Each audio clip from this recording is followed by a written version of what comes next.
सावन के पावन महीने में भगवान भोलेनाथ के कांवर यात्रा में सागर डीजे आप सभी कांवरिया भाइयों का स्वागत करते हैं। डमरू बजाते हुए 1 2 3 4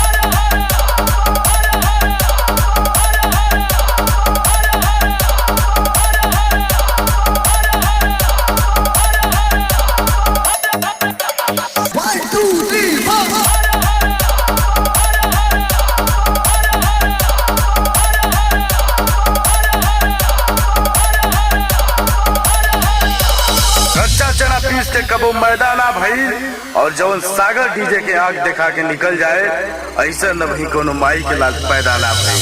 1 2 3 ताली।